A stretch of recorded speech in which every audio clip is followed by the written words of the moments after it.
Hello, good afternoon. My name's Kate. My surname is Sinfield, hence the Sin Gin. One of my friends thought that would be a very good idea when we started.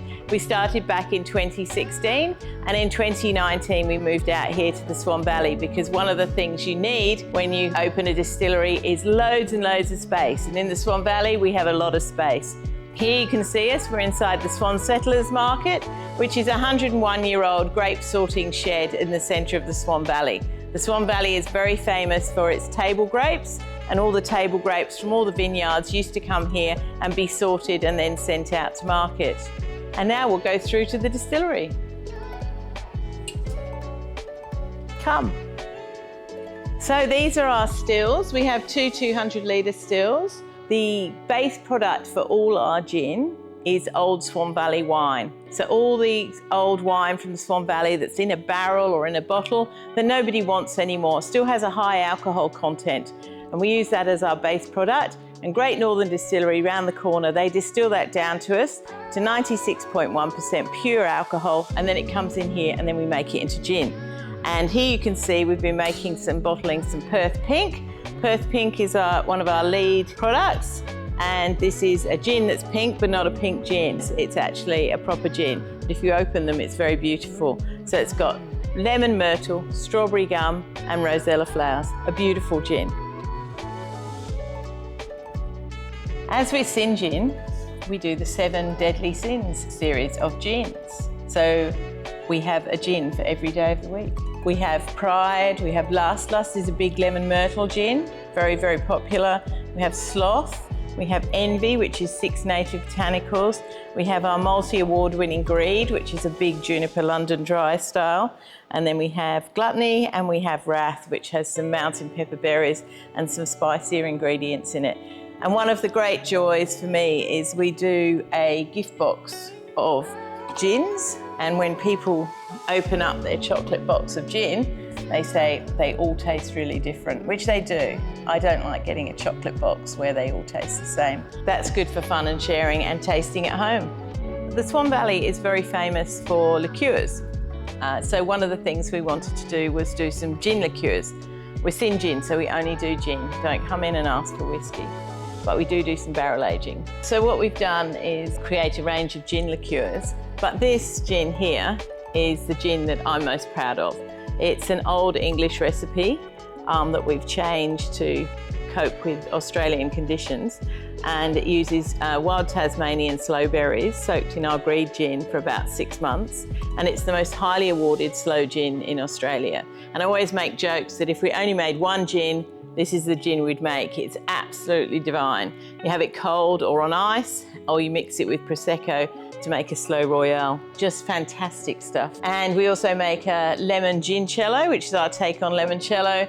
We make a coffee gin, and also we've made a rosella gin, which is based on our Perth Pink. And we're sitting in our area where we do make your own gin. So we created this area originally because actually what you need is you need a set up area so you can constantly do testing, because we're constantly creating new gins, new styles, playing with different botanicals. You can see some of the botanicals here. Having this area set up is really good for the distillers so they can practice all the time, but it's also fantastic for guests to come in and make their own gin. So they make their own gin.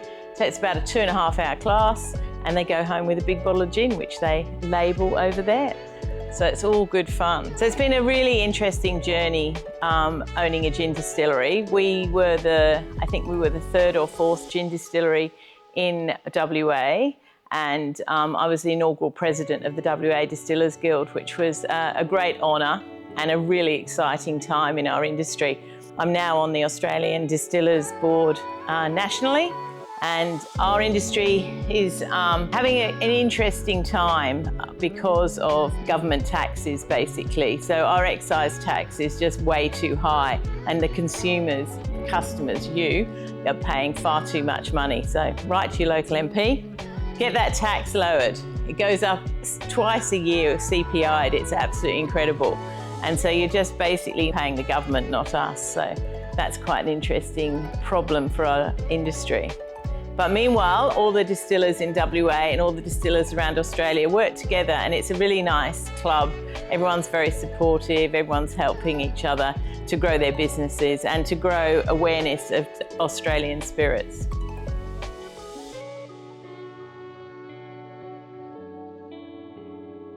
So when you come and visit our distillery, you actually get to sit in the distillery and see everything that we've been looking at today. I've just been asked to comment on if you'd like to open a distillery, some advice. Well, let me think. The environment is very different to when I started in 2016. We had a hotel, and I've always had something that supports me start my next business. And so the distillery grew out of that. So my first advice would be make sure you've got a cash flow stream while you're starting your business, or you've got lots of equity or capital to start you going, because you always need more cash than you realise when you're starting anything. And you need to get stock and equipment and leases and all of those things to start. But one of the big things for us was having enough space. So when we started in West Perth at the hotel, it was great, but we soon outgrew that space. You very much need a forklift and a licence and loads of space and room to grow as well. We're out in the Swan Valley, so we also have spent lots of money on air conditioning as well. One of the things we found with a lot of distilleries is they were always too cold or too hot. So we made sure we had good air conditioning, so we're always the right temperature for working out here, which is really nice. I think it's like with any business. You need to be passionate, but one of the things with distilleries is we're manufacturing, we're production, we're retail, we're hospitality, we're tourism. We cross a lot of different genres. It's not just about being passionate about making a spirit. You've got to be able to sell it, and you've got to also know that you're going to have to sell it probably on the weekends. And so you've got to be able to cope with that kind of lifestyle. So I highly recommend anyone who wants to open a distillery, go and work with some other people who have distilleries as well. Hang out, because not just making it, you've actually got to have some good business nous as well, because I don't want to see people failing in their ventures. And because of the tax, the margins are very low. So you just have to be a bit careful. But it is great fun making your own spirits, and I do love it. And as I spoke before about the slow gin that I'm very passionate about, I'm also working with some local growers who grow apricots to make apricot liqueur, so I can make the perfect Charlie Chaplin. And it's really fun doing things like that. I'm going to make an espresso martini with our coffee liqueur. There we go. And some other secret ingredients.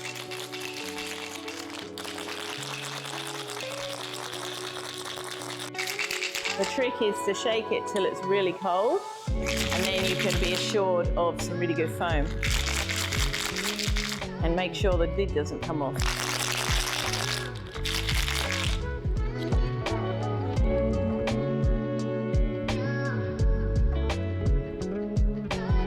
There we go.